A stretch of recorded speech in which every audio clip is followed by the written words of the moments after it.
Manuelito Lequeira. Sim, o candeeiro ele passou 2 anos e meio, quase 3 no cangaço, não chegou a ser 3, né? Passou quase 3 anos no cangaço. E ele faleceu, se não me engano, se não me falha a memória, em torno de 2008, se eu não me engano, eu não tenho certeza. Tá certo? Leandro Menezes está dizendo que hoje é muito fácil se fazer gravação, e realmente é. Um celular desse você faz miséria. Né? Hoje em dia todo mundo tem celular, enfim, né? Hoje em dia é super tranquilo, qualquer pessoa em qualquer lugar do Brasil tem um celular na mão para filmar o que quiser. E ele está perguntando aqui se eu tirava tudo que eu fazia do próprio bolso. Meu amigo, sim, né? Eu nunca tive apoio de absolutamente ninguém, nada. Eu sempre fiz tudo por conta própria. Né? Muitas vezes eu não tinha nem como ir fazer essas viagens, mas eu ia. Eu dava um jeito, eu chamava alguns colegas para a gente dividir gasolina, dividir tudo, né? A gente ia. Hoje em dia a gente ainda faz isso. Quando eu viajo, geralmente vai algum colega para a gente dividir, principalmente combustível, alimentação, hospedagem, enfim, né? E foi muito gasto. Você não faz ideia de como foi gasto, principalmente naquela época que era tudo difícil, né? O que me facilitou? Eu trabalho com vídeo, eu tenho uma produtora de vídeo há mais de 30 anos, 32 anos, 31 anos. Então, como eu tinha a produtora de vídeo, né, como eu trabalhava com isso aqui em Fortaleza, então para mim foi mais fácil, eu não precisava pagar ninguém para filmar para mim. Né, a produtora era minha, então quase tudo que tem gravado foi eu que gravei, eu mesmo. Né, eu, Aderbal, que gravei. Quando muito eu levava uma pessoa, um auxiliar que trabalhasse comigo, um câmera ou algum amigo que quisesse ajudar.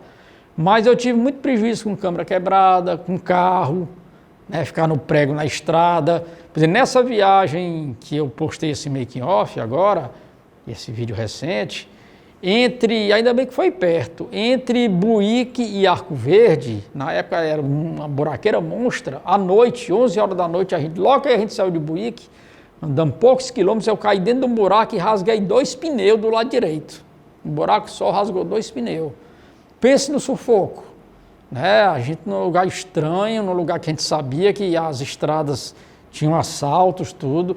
Eu percorri, acredito eu, que uns 20 e poucos quilômetros com os 2 pneus rasgados. Né? A gente colocou tudo para o lado do motorista, as bagagens todas. Né? Os 2 meninos que estavam do lado onde o pneu furou vieram mais para junto da gente, né? Botamos o peso todo para o lado de cá e a gente seguiu viagem devagarinho, né? Levando o carro mais pelo acostamento para o pneu não pegar fogo, 2 pneus rasgados. Foi um sufoco grande, fora o medo de ser assaltado. Né? Mas a gente sofreu um bocado, camarada, você não faz ideia. Hoje em dia realmente é muito fácil. Eu mesmo já fiz muitas dessas postagens aqui, dessas recentes, com esse celularzinho aqui, ó. Muitas. Mas naquela época não, naquela época não tinha como fazer isso não, né? E o que me deixa às vezes, muitas vezes um pouco triste, né? Um pouco indignado, são pessoas reclamando dos vídeos. Eu não faço ideia como tem gente que bota mensagem aqui reclamando dos vídeos. Som ruim, imagem ruim. A pessoa não sabe que muitos desses vídeos eu gravei em VHS, gravei em 8mm, gravei em Hi-Aid, gravei até em Umatic, enfim, em vários tipos de formatos diferentes. E eu só vim digitalizar isso de um tempo para cá. Né? Se você pegar uma fita VHS hoje, até para você digitalizar isso é difícil, não é tão fácil. Até porque as fitas mofavam, enfim, é complicado. Aí vem gente que não faz a menor ideia do que era o trabalho que a gente teve, do que a gente gastou, do que a gente passou, criticar um trabalho que foi feito única e exclusivamente por prazer. Por prazer, não estava ganhando nada com aquilo, pelo contrário. Pelo contrário, não estava ganhando nada com aquilo, estava gastando, mas fiz porque era o meu hobby. Era o meu hobby, eu sempre fui de fazer trilha, de andar de bicicleta, de nadar, de andar a cavalo. A minha vida foi no sertão. Né? Eu já fui para o exterior, mas eu já troquei viagens para o exterior para ir para o sertão. Se você chegar para mim e dizer, vamos passar uma semana em Nova York, e chegar outra pessoa e dizer na mesma data, vamos passar uma semana em Piranhas, para onde é que você acha que eu vou? Eu nem penso 2 vezes. Eu não sou cosmopolita, eu sou do sertão. né? Então, não só pelo cangaço, mas também por conta das trilhas, dos rios, enfim, só sabe o que é isso quem sente no coração. É difícil a pessoa entender isso que eu estou dizendo. Mas o sertão, para mim, né, é tudo, não tem nada parecido. O Gildon Soares falando uma coisa interessante, né? Aquele almoço lá na mesa do candeeiro. Amiga, aquilo ali não tem dinheiro no mundo que pague. Não tem dinheiro no mundo que pague. Aquilo ali foi na Semana Santa, aquele almoço. Se eu não me engano, era peixe, enfim, bacalhau, eu não lembro mais o que era. Né? Mas aquele almoço não tem dinheiro no mundo que pague. A gente está ali com eles, com a família deles, uma coisa bem tranquila, bem família. Né? Em 5 minutos que eu cheguei lá, parecia que nós já nos conhecíamos há anos. Né? Parecia que há décadas que a gente se conhecia. Não só ele, como a família toda. Né? Até hoje eu sou amigo deles, né? Eles têm um carinho muito grande por mim, eu por eles. E não só com a família deles, mas em todos os lugares, todas as residências que a gente foi, todo mundo nos recebeu muito bem. Né? Cansei não dá nem para contar a quantidade de vezes que eu almocei com o Luiz de Cazuza, com o João Gomes de Lira, às vezes que eu fui no Neco de Pautilha, enfim, em todos eles. É uma coisa assim que você não faz ideia. Né? Isso realmente, essa vivência que a gente teve, não tem dinheiro que pague, e eu lembro disso constantemente, constantemente. Principalmente quando eu vejo os vídeos, né?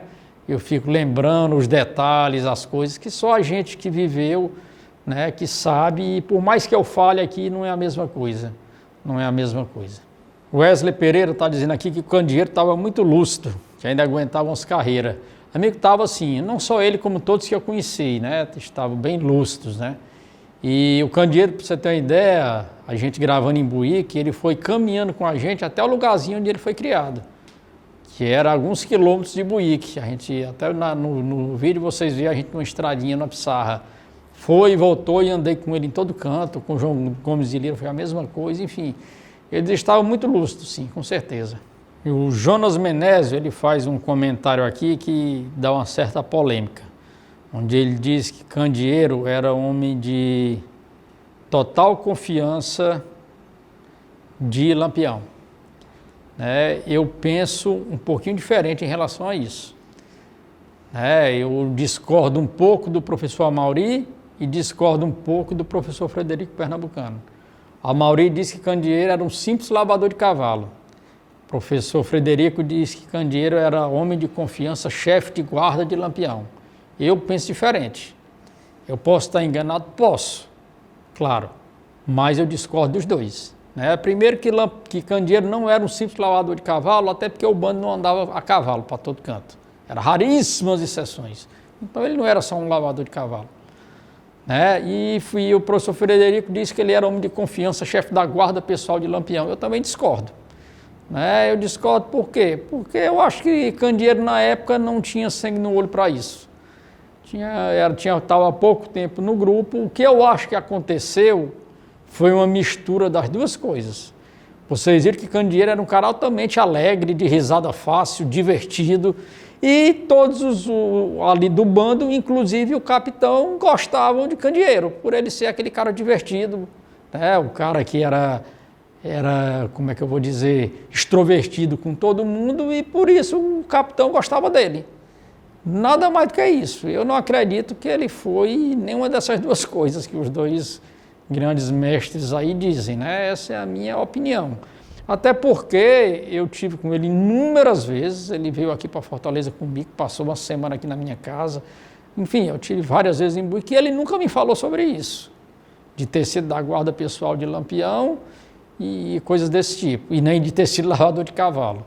E nós conversamos sobre tudo que vocês possam imaginar. E ele nunca me falou sobre isso. Ele pode ter negligenciado em relação a essa informação para mim, ter esquecido de me dizer? Pode, claro, mas eu não acredito. Essa é a minha opinião em relação a Candeeiro ter sido homem de confiança de Lampião, até pela idade. Eu acredito que não. O Jair Paulino é outro colega aqui que fala que Candeeiro pertencia à guarda pessoal de Lampião. e que era, assim como Lampião, o mais valente. Não, amiga, você viu, eu respondi agora há pouco, né? Não é bem por aí não, tá? Acho que deu para entender, né? É a minha opinião apenas, tá certo? O Edmar Paiva levantando aqui algumas questões, né? Sobre de onde saiu essa ideia que Lampião ia para Minas Gerais, né? Se ele nunca tinha ido lá, por que ele ia para lá? Amigo, essa história de Minas Gerais, eu já postei aqui no vídeo, no canal, os próprios remanescentes do bando falando que ele realmente ia para lá. Por que ele ia para Minas? Porque outros cangaceiros antes dele já tinham saído para a banda de Goiás, enfim, né? Para outros lugares, e como o cerco estava muito apertado para ele ia fugir para algum canto. Da mesma forma que ele cruzou o São Francisco quando a perseguição ficou muito acirrada do lado de cá do rio. Então ele viu que estava complicada a vida para ele ali e ele tinha que ir para algum canto. E o estado mais próximo era Minas, né? Fronteira ali com a Bahia e tal. Então ele ia fazer essa grande viagem e isso foi dito pelos próprios remanescentes do bando. Tá certo? E ele realmente, pelo que a gente sabe, ele estava querendo juntar o grupo ali para dizer que ia fazer essa viagem. Ok? Dá uma procuradinha aí no canal que você assiste eles mesmos falando sobre isso. O João Marcos está questionando aqui de Lampião ter morrido lá em Minas, segundo o livro do Geraldo Aguiar, que é o Lampião de Buritis. Vamos lá, amigo. O que acontece com o livro Lampião de Buritis? Eu vou até esclarecer algumas coisinhas aqui que ficaram aí pairando no ar e muita gente entendeu totalmente errado o que aconteceu com o fato que eu vou contar. Antes do Geraldo lançar esse livro, bem antes daquela matéria do Fantástico, que apareceu o professor Frederico desmentindo aquela história que não era Lampião, enfim, o Frederico mostrou ali perfeitamente que não era ele. Mas antes dele lançar o livro, o Paulo Gastão, eu, o Ângelo Osmiro e poucos outros colegas, nós tivemos contato com o Geraldo. Na época era via telefone ou carta, não existia e-mail na época. E quando a gente soube que ele estava fazendo esse livro, nós entramos em contato com ele. Eu cansei de conversar com ele sobre esse livro antes dele lançar, para ele dar explicações para a gente do que ele estava escrevendo. E ele sempre foi muito superficial, ele só dizia que tinha feito uma grande descoberta e que Lampião não tinha morrido. E nós, pesquisadores, né, que estávamos em contato com ele, ficávamos perguntando detalhes, tal, e ele não dizia nada. Ele só falava muito superficialmente. E nós insistimos, então, para ele lançar o livro. Paulo Gastão, eu, Ângelo e alguns outros que eu não recordo agora o nome. Ângelo Osmiro, né? E ele ficou, não, eu vou lançar, tal, e a gente insistia, rapaz, insista, porque nós temos interesse, né? E ele nada não lançava, e de tanta gente insistir, nós dizíamos, rapaz, lança esse livro, porque a gente tem total interesse de conhecer essa história. Afinal de contas, era uma coisa totalmente nova, né? Essa suposição de Lampião não ter morrido, e nós fomos grandes incentivadores para ele lançar aquele livro. Infelizmente, né, quando ele lançou o livro, a começar pela capa, a gente já viu que tinha alguma coisa errada ali. E quando nós fomos ler o livro, então nós vimos que aquilo ali era uma total aberração, né? Não sei de onde foi que o Geraldo tirou aquela história, realmente eu não sei. Se ele ouviu alguém que fantasiou aquilo tudo para ele, e ele, como não era um profundo conhecedor do cangaço, acreditou, mas um livro totalmente sem base, nenhuma. Esse livro virou notícia para os leigos, né? Então isso virou uma comoção, digamos, nacional, né? Para quem gosta do tema, principalmente para os leigos, para os curiosos, né? Porque isso daí, a partir do momento que aquele livro foi lançado, então essa ideia se espalhou no Brasil todo. Muita gente ainda hoje encontra comigo e fala essa história de Lampião ter morrido em Minas, velho, que tinha saído um livro e que foi comprovado. Muita gente fala isso, né? Do mesmo jeito que muitos leigos e curiosos, quando encontram comigo, falam do livro dizendo que Lampião era gay, né? Ou seja, para as pessoas que não são ligados diretamente ao tema, então isso passa a ser verdade. Porque você leu ali, você acredita, pensa que aquilo ali tem total coerência. Quando, na verdade, não tem coerência nenhuma esse Lampião de Buritis. Tá certo? Então, gente, Paulo Gastão, eu e Ângelo, nós não fomos responsáveis pelo que estava escrito ali no livro. Que isso fique bem claro. Porque já surgiu boatos por aí de que nós, principalmente o meu amigo Paulo, né, que andou muito comigo e com o Ângelo, que ele e nós tínhamos sido os responsáveis por aquela aberração ter sido lançada. Nós somos os responsáveis porque nós não sabíamos o que tinha no livro. Como eu falei, o Geraldo falava superficialmente com a gente, né? E nós, como pesquisadores, tínhamos que levar aquilo até o fim para saber a verdade. E a maneira que a gente tinha de saber aquilo ali foi insistir para ele lançar o livro. Só que quando ele lançou, como eu falei, basta você ver a capa para ver que aquilo é um total absurdo. Se você for ler o livro, então você não consegue nem terminar. Tá certo? É mais ou menos por aí. O Sandro Barbosa pergunta o que eu acho, se o sobrinho de Lampião não tivesse chegado a Angico, se teria acontecido o que aconteceu. Eu acredito que não, amigo. Realmente, eles, ao que tudo indica, eles ficaram um tempo a mais por conta do sobrinho que tinha chegado. E eu fazia os bornais, enfim, né? Talvez se ele não tivesse chegado, Lampião tivesse saído antes e não tivesse tombado ali em Angico da maneira que tombou. José Bandeira, você está perguntando se Lampião estava lá uns 7 dias. Se não me falha a memória, sim. Né? No vídeo que eu fiz sobre Angico, 80 anos depois, lá no final o Durval diz há quanto tempo eles estavam lá. E não recordo agora, mas possivelmente era 7 dias, ok? Pessoal, eu vou falar agora aqui uma coisa muito chata, mas eu tenho que falar. Sempre que isso acontece eu falo. Com certos comentários que aparecem aqui no meu canal. Eu vou dizer uma coisa. Tem algumas pessoas, 2, 3, que eu não vou mais comentar absolutamente nada do que eles postarem, do que eles comentarem. E vou citar uma delas porque está aqui no canal, então é público e todo mundo pode saber.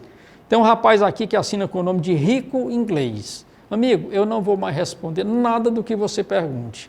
Porque das duas, uma, ou você pergunta para deturpar a história, ou você pergunta para deturpar o canal. Tá certo? Porque tudo que você diz aqui é dizendo que todos os depoimentos não prestam, que todo mundo só mentiu, que todos eles não falam coisa com coisa, que os depoimentos não valem absolutamente nada, e você diz isso aqui de cima do seu pedestal, como você mesmo diz, que tem não sei quantos doutorados, que estudou na Europa, que estudou na América do Norte, que sabe de tudo e mais alguma coisa, e que nada do que tem aqui no canal presta. Então eu lhe peço um favor, deixe o canal. Não venha mais assistir esses vídeos. Já que você diz que os depoimentos dessas pessoas não valem de nada, eu lhe sugiro a sair do canal e não assistir mais nada. Porque você ficar entrando aqui no canal para ficar deturpando a memória dessas pessoas, faltando com respeito com essas pessoas, porque você pode até discordar, qualquer um pode discordar dos depoimentos. Não é obrigado a ninguém concordar com nenhum desses que eu gravei e que outros colegas também captaram os seus depoimentos. Mas a gente tem que discordar de uma maneira lúcida, questionando, e não da maneira que você faz, que parece que é só de pirraça. Você tem prazer em dizer que esses depoimentos não valem de nada. Rico Inglês, seu nome você assina com esse nome. Então faça um favor para mim e para a memória dessas pessoas, não assista mais nenhum vídeo. Você vai fazer um favor enorme, enorme, enorme, enorme. Para mim e para a memória deles, tá certo? E eu não vou lhe tirar do canal, nem você, nenhum ou outro que aparece fazendo isso, porque eu já saquei qual é a de vocês. Tá certo? E eu sou muito direto e objetivo nas coisas que eu digo. Eu não vou lhe tirar porque eu não vou fazer isso. Eu vou deixar você ficar postando aqui para as outras pessoas lerem o tipo de comentários absurdos que você faz. Porque tem outras pessoas aqui que discordam dos depoimentos, mas discordam na boa. Você vê que às vezes a pessoa não entende direito da história ou faz um questionamento legal e tudo, mas você não. Você faz para deturpar o que está sendo dito por eles. E isso, infelizmente acontece. Se você é tão intelectual assim, se você tem tanto estudo, fala tantas línguas, é um ser superior, você devia ter a humildade de falar direito com essas pessoas e não dizer que nada presta. Porque um dos questionamentos que você fez sobre as cabeças que estavam lá, 1000 coisas, exame científico, tal, e coisa, tem que ter DNA, tal. Se quem estava lá que conhecia, viu a cabeça, você quer questionar com eles e diz que todos mentiram, realmente Eu prefiro 1000 vezes conversar com pessoas, como o Alcino dizia, caipira de Poço Redondo, com pessoas simples, com pessoas humildes e com doutores que têm a humildade no coração, do que trocar ideias com pessoa como você, que só fala do pedestal, como se fosse um deus do Olimpo. Tá? Da maneira que você se refere a essas pessoas, eu estou agora me referindo a você. Tá? Por favor, deixe o canal e não faça mais esse tipo de comentário. Ou então vai ficar aqui para os outros colegas aqui do canal lerem o que você diz e saber que tipo de depoimento é esse que você coloca aqui, tá bom? É o Sertanejo do Nordeste falando aqui sobre aquela polêmica do Ezequiel. Amigo, a história do Ezequiel realmente é uma polêmica grande, né? A maioria das pessoas acredita que ele morreu realmente em 1931, lá no combate da Lagoa do Mel, mas, como eu já disse anteriormente, como a gente entrevistou algumas pessoas que disseram ter reconhecido ele, então tem essa dúvida aí, né? Eu não afirmo nenhuma coisa nem outra, eu só fico com a dúvida, né? Ainda vou pesquisar sobre isso. Enfim, né, eu acredito também que todas essas pessoas que a gente conheceu, que disseram que era ele, algum motivo eles tinham. Né, algum motivo eles tinham, mas isso é um assunto para o futuro, ok? Carlos Oliveira disse que se Lampião não fosse morto naquele dia em Angico, ele seria morto logo logo. E com certeza o cangaço estava com os dias contados. Né, você tem razão, o Getúlio não ia permitir o cangaço por muito tempo mais, né? Era chegada a hora realmente ali. O Carlos Oliveira disse que não entende porque tanta gente não aceita que o combate em Angico tenha acontecido do jeito que aconteceu. Porque ali, como ele está dizendo, e é o que eu penso e outros colegas, foi o fator surpresa. E é verdade, Carlos, eu também não entendo porque que tanta gente duvida disso. Né? O fator surpresa derruba qualquer um, pode ser o gigante que for. Foi pego de surpresa, não tem jeito, né? Então, enfim, né? Eu não entendo também por que muita gente duvida disso, mas para mim é o que aconteceu, não só para mim, como para muita gente.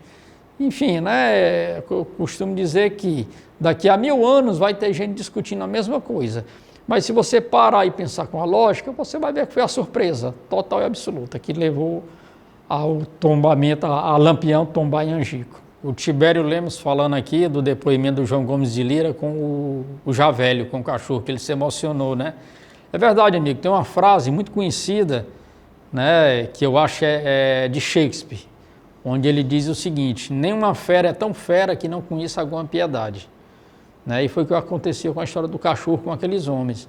Né? E eu vi muitos deles chorarem contando histórias, muitos, né? Porque realmente dentro de cada um deles tinha um sentimento ainda guardado, né? Não se acaba por todo, tanto volante como cangaceiro, e para eles deve ter sido bem duro mesmo. O Rancho 12 perguntou se Zé Rufino estava em Angico. Não, amigo, ele não estava em Angico, não. Né? Essa era só a volante de João Bezerra e dos seus auxiliares. O Emanuel Silva pergunta se eu tenho alguma coisa gravado com o Zé Sereno. Não, infelizmente eu não tenho nada com o Zé Sereno, mas tem alguma coisa dele na internet. Tem muita coisa gravada na internet. Maurício Rego, você falando aí daqueles que duvidam do combate em Angico, né? Pois é, o Sargento Elias disse tudo ali, né? Então as pessoas duvidam porque querem duvidar, enfim, né? Não tem o que a gente possa fazer em relação a isso, mesmo com tantas provas, né? Fazer o quê?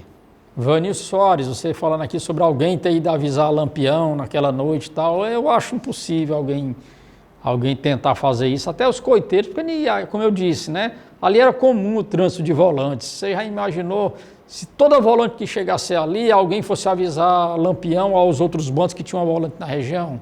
Não tinha, eles avisavam isso quando tinham alguma confirmação de alguma coisa, o que não foi o caso, e ali foi à noite, uma época chuvosa, devia já estar todo mundo deitado à noite, enfim, né, aquele friozinho ali em Piranhas. É uma coisa quase que impossível alguém ter pensado em avisar Lampião. Né? Para mim isso não aconteceria nunca. O Alessandro Varela faz aqui um comentário engraçado num depoimento aqui do Candeeiro, onde ele diz que tem um menino gritando: olha a macaxeira, olha a macaxeira. Amigo, isso é o que acontece com gravações externas, né? A gente não tem o controle da situação. E como essa aconteceram muitas, com o próprio Candeeiro teve uma gravação que a gente fez lá em Buíque, que naquela ocasião, né, era a época das cigarras.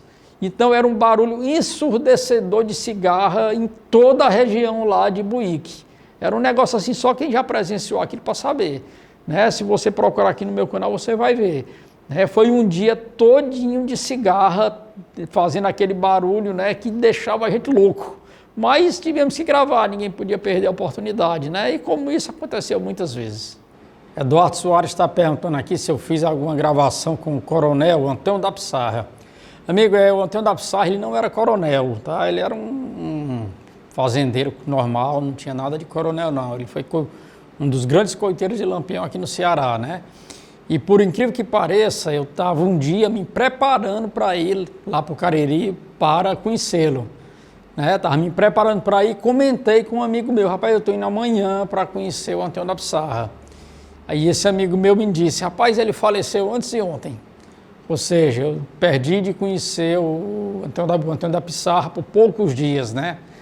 Se era para eu ter ido lá várias vezes, enfim, né? Problemas outros que não foi possível ir, eu não tive a oportunidade de conhecê-lo. O Fernando Germano está perguntando aqui, dizendo que essa senhora, se ela andava com curisco, se ela era criança na época, como é que ela andava com curisco, lá em Serrinha do Catimbau. Amigo, ela não andava com curisco, não, de forma alguma. E na época ela não era criança, ela já era casada na época, tá certo? Na época ela já era casada e ela não andou com curisco, enfim, ela morava lá na cidade de Serrinha, né? Onde Lampião fez o ataque à Serrinha de Catimbau. Se você assistindo aí novamente, você vai perceber que ela não era criança, né? Já era casada e que ela nunca andou com curisco, tá ok? O amigo Oliver Carvalho, ele diz aqui que o verdadeiro traidor lá da história, né? Enfim, traidor não, a pessoa que causou tudo foi o Pancada, que ele foi o culpado do que aconteceu em Angico. Amigo, eu discordo, tá certo? Você está dizendo aqui que discorda quando eu falei que foi o Joca Bernardo, né? E você está dizendo que o verdadeiro culpado foi o Pancada. Mas vamos lá, o que o Pancada fez foi o que todo chefe de grupo ou cangaceiro fazia com os coiteiros de altíssima confiança. O Joca Bernardes era coiteiro de confiança de curisco. E eles conheciam, então ele só comentou com ele.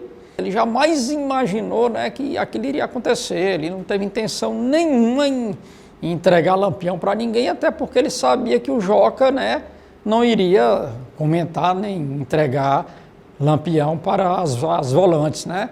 Foi realmente o acaso, né? Não foi o Pancada não teve culpa em relação a isso, não.